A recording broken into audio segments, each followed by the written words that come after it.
პოლიტიკურად მორიგი მნიშვნელოვანი დღე უკრაინისთვის ქვეყნის ევროინტეგრაციის გზაზე. გაწევრებასთან დაკავშირებული მოლაპარაკებების პირველი კლასტერის გახსნიდან ერთი თვის თავზე ბრიუსელმა კიევი კიდევ ერთ ახალ ეტაპზე გადაიყვანა. ევროპელმა ლიდერებმა გააცვლება ევროერთიანების საგარეო საქმეთა მინისტრების შეხვედრაზე მიიღეს.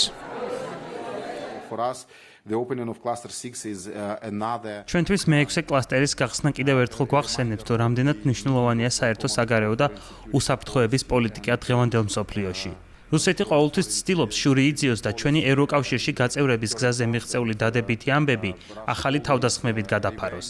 ასე მოხდა გასულ ღამესაც, როდესაც ბალისტიკური რაკეტებით მორიგი იერიში მიიტანეს.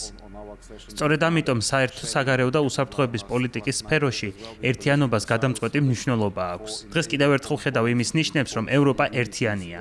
ევროპა ერთიანად დგას უკრაინის გვერდით. ჩვენ ყველა ერთად გავიმარჯვებთ და მიზანს მივაღწევთ.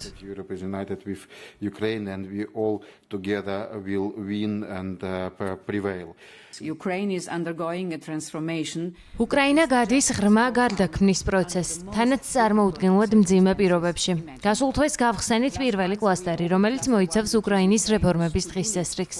დამოუკიდებელი სასამართლო სისტემის გაძლიერებას, სახელმწიფო შესყიდვების გამჭვირვალობას, ასევე კორუფციისა და ორგანიზებული დანაშაულის წინააღმდეგ ბრძოლის მექანიზმების გაძლიერებას. დღეს კი ხსნით მე-6 კლასტერს. ეს კლასტერი მოიცავს საგარეო ურთიერთობებს, ასევე ჩვენს საერთო უსაფრთხოებისა და თავდაცვის პოლიტიკას. ამ მიმართულებებით უკრაინის ევროკავშირში გაწევრების საფუძველი განსაკუთრებით მტკიცეა.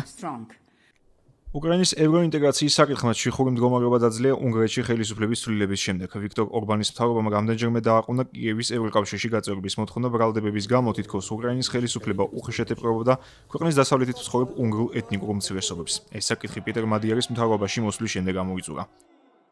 ევროპული საბჭოს თავმჯდომარე ქვეყნის ირლანდიის სახელმწიფო მინისტრის ტომას ბირნის თქმით, მოსალოდნელია, რომ ევროკავშირმა დააჩქაროს მოლაპარაკებების კლასტერების გახსნა ალბანეთისა და მონტენეგროსთვის.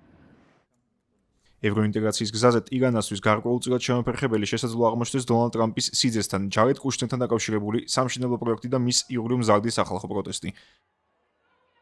კანდიდატებს შორის ყველაზე წარმატებულია პოდგორიცა. მონტენეგრო შესაძლოა 2028 წლის ბოლომდე გახდეს ევროგაერთიანების 28 წევრი.